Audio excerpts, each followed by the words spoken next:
Энэ балетын урлаг гэдэг нь өөрөө хүнийг нөгөө нэг аягүй их тийм олон талаас нь бас хөгжөөж өгдөг.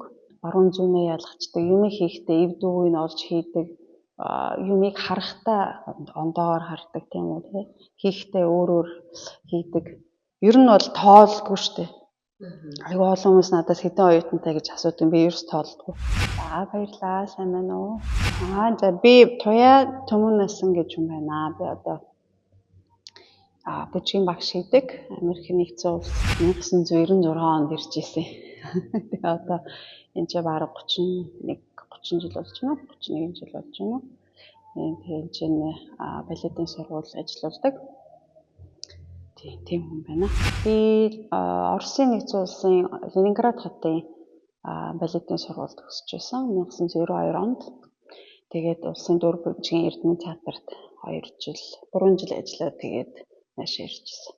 Угаасаа манай Монголын балет чинь айгүй дээр үеэс эхэлсэн шүү дээ. Тэгэхээр яг өөрөө Монгол улсын нэг урлагийн нэг том хэсэг айгүй олон жил гэдэг утгаараа ч ер нь бол их анхнаасаа яг сонгодог урлаг хизээ эхэлсэн. Яг тэр мөчид балет бас өөрөө эхэлчихсэн. Тэгэхээр зэрэг Оросын одоо нөгөө дээр үеийн сургуулиудад бид нэр сонгогдож очдог. Тэгээд байнгын явуулдаг байсан. Тэр ачаар л одоо өдөө хүртэл яваад байгаа. Тэгээд өөрөөсөө одоо өчнөө олон жил бүжиглээд дуусч байгаа хүмүүс нь багшилж байгаа шүү дээ. Тэгээд одоо бүжгийн урлагийн одоо сувисын багш нар хийж байна те. Тэгээд энэ урлаг бол яваад ирж байгаа.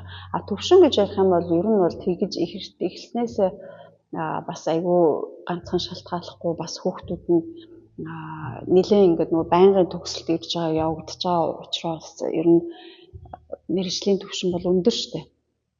Монголын сонгодог балетын урлаг бол миний бодлоор бүжигчд нь энэхийн одоо дундаж хэмжээнд энэ хүнд хүрнэ.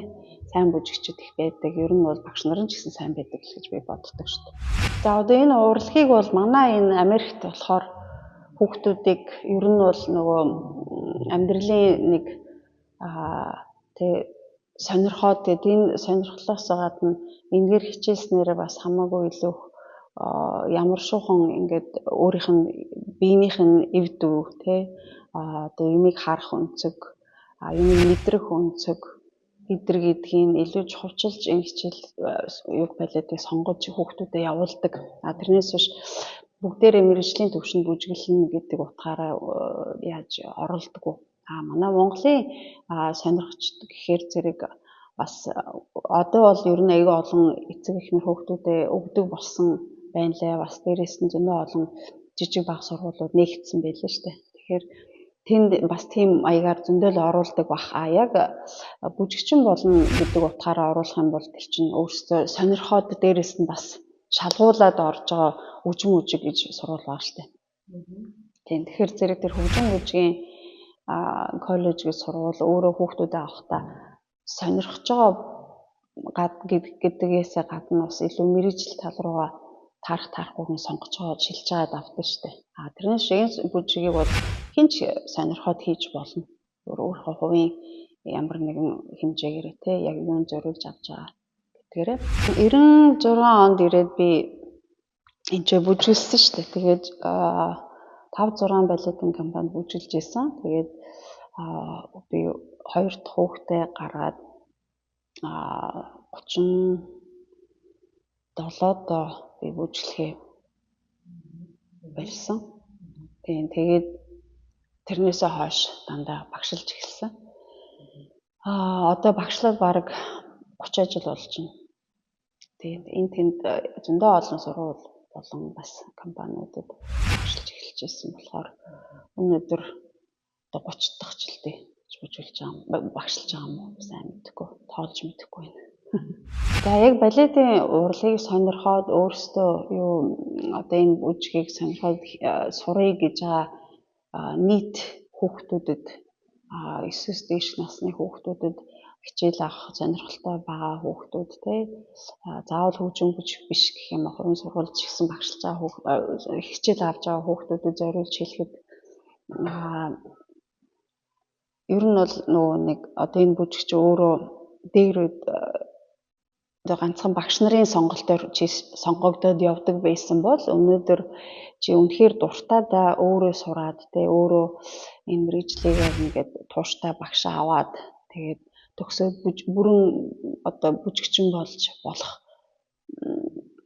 болцсон шүү дээ. Ер нь бол дээр үеих шиг биш болцсон. Тэгэхээр зэрэг хэрвээ үнэхээр тэгэл хүсэл байгаа бол багш нар нь бэлэн байгаа тий. Сургуулиуд нь бэлэн байгаа.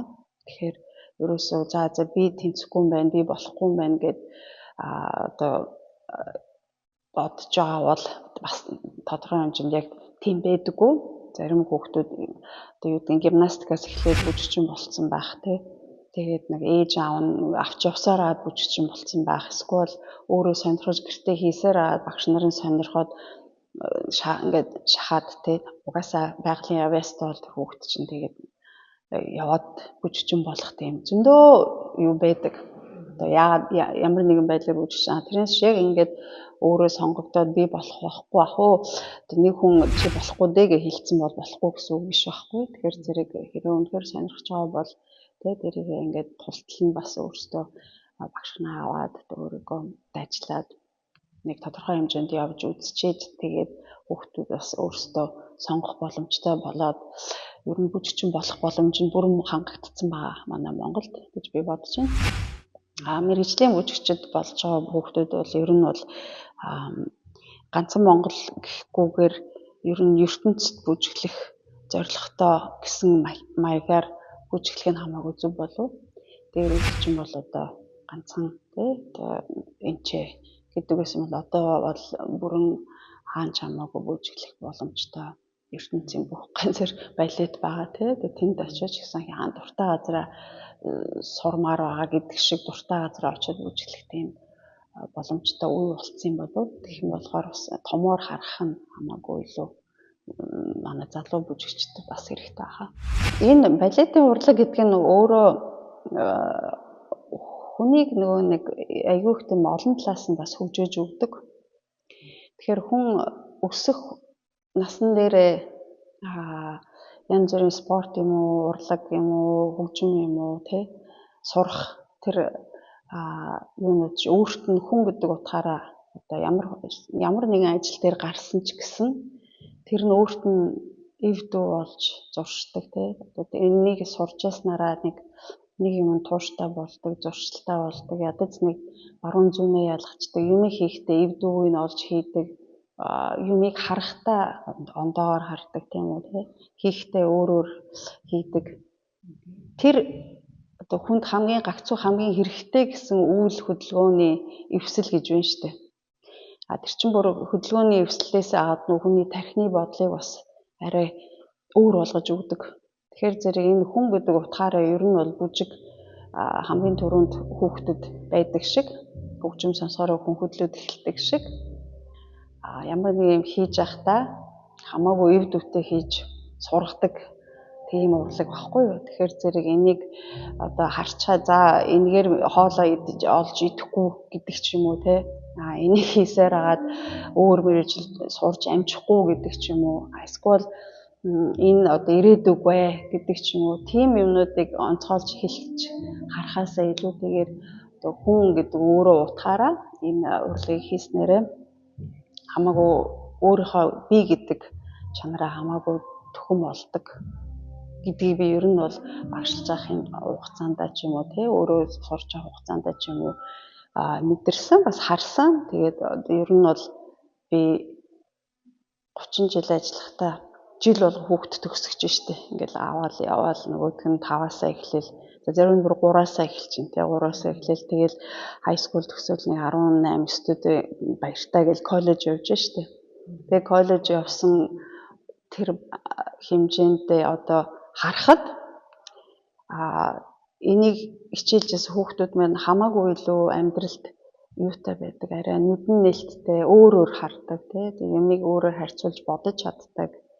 Тэгээд эргээд дандаа надтай уулздаг тий хүүхд насных нь хүүхдийн сандаг хамаагүй их нэг үе би байж таарсан байдаг. Тэгээд энэ балет дээр хичээлсэн таарсан байж таардаг. Тэгэхээр нөгөө энэ байнгын амьдралтай холбогдолтой явагдаад идэг болохоор би тэр үр дүнгийг хараад хамгийн наазах нь ээж болж байгааг нь хардаг ч юм уу те хүнтэй сууж байгаа хүн сонгох юм ч юм уу те одоо ингээд хүмүүстэй найзлах юм ч юм уу амьдралдаа ингээд хоббигаар хажуугаар нь хийгээд ингээд тэрийгэ хийж явахдаа энэтэй холбож бодож байгаа за тэгээд хүмүүстэй харьцаж байгаа тэр бүгдээр ингээд яг билетээр хичээлээгүй хүүхдүүдтэй харьцуулах юм бол миний харж байснаар хамаагүй илүү төхөмтэй ингээд илүү жоохон аж аргалтай охтууд болдгийн хүүхнүүд ээж нар эмээ нар болдгийн болов гэж би хардсан шүү дээ. Ер нь амьдралдаа. Ер нь бол тоолдгүй шүү дээ.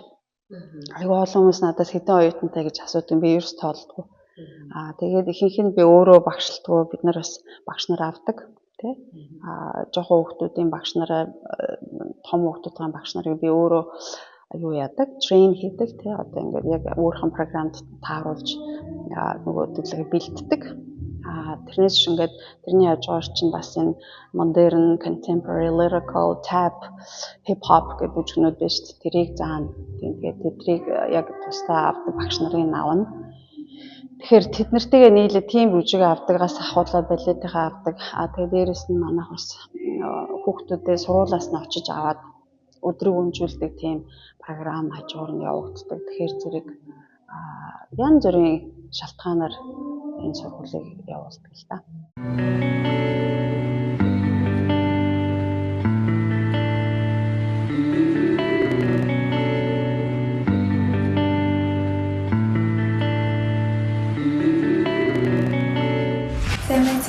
Намайг Цаагадрахын аян гэдэг. Би Виржиниа мужийн Стерлинг балет дээр одоо 13 жил бүжиглэж байгаа. Балетын сургууль явхад зүгээр л бүжиглэх нь л олол хавын гоё байдаг. Сургуулийн дараа очихоор ингээд баахан стresснээсээ шууд бүжиглэг оруулаад ингээд бүжиглэхээр надад амар гоё байдаг. Ингээд өөрийгөө ингээд бие барьж явахт нь олол нэг өөрчлөлт байгаа. Тэгээд бас зүгээр л одоо амьдрал ингээд хэрэгэлдэг юм нэг бэрхшээл ингээд давж чадах суралцсан тий. Өөрөө ингээд хэцүү байсан ч гэсэн өшөө ингээд хийгээд байвал илүү дандаа илүү сайжирч чинь тэгээд тэр ингээд хэцүү юм ашаад давчвал тэгвэл бүх юм хамаагүй бүр дандаа бүр илүү амжилтанд хүрнэ. Тэмцээн оролдоонд жисэн сая ордон жил нэг 4 сард орсон. Тэгээд би одоо дахиад нэг 3 сар төлөө дахиад тэмцээн оролдоонд орно. Одоо цаашдаа энэ мэрэгшээд явах уу бүжигчин болоод? Ямар л байгаа харин тэсэн мөрчлөө хажууд талдаа бай бас өөрөө яг мэрэгчлээ болно гэж бодож байгаа. Давхар мэрэгчлээ болсон. Мэрэгчлээ. За сонирхолтой ярьцлага өгсөн хөрхөн охиндоо баярлалаа. Баярлалаа.